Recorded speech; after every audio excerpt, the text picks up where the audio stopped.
আসসালামু আলাইকুম গাইজ। বাস্তব জীবনের একটা কথা বলি। আমার কাছে কিছু টাকা ছিল, আমার বন্ধু বান্ধব এবং আত্মীয় স্বজনের ভিতর থেকে অনেকেই এসে আমার কাছ থেকে ধার চাইল।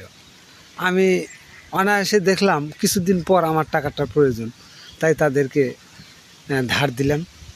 তারা যেদিন দেওয়ার কথা ছিল সেদিন দিতে পারে নাই, ডেটটা হয়তো তাদের মিস হয়ে যায়।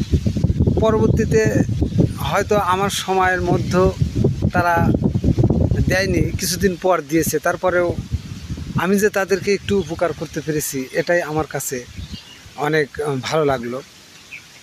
আজ আমি একটা এমন অবস্থায় আছি, কিছু জিনিস দিয়ে টাকা চাচ্ছি, তারপরেও পাচ্ছি না। এটাই বাস্তব জীবনের শিক্ষা। অনেকের কাছেই যাচ্ছি, আমি খোঁজ নিয়ে দেখলাম যে হয়তো তার কাছে টাকা আছে।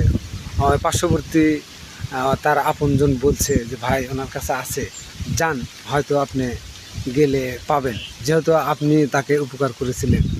কিন্তু ভাগ্যের এমনই নির্মম পরিহাস যে আমি তাদের কাছে যাওয়ার পরে রিক্ত হস্তে, খালি হাতে ফিরে আসতে হচ্ছে। তো এটাই বাস্তব জীবনের শিক্ষা। সবার উদ্দেশ্যে আমি একটা কথাই বলতে চাই যে উপকার তাকেই করুন যে আপনার উপকারের প্রতিদান দিতে পারে।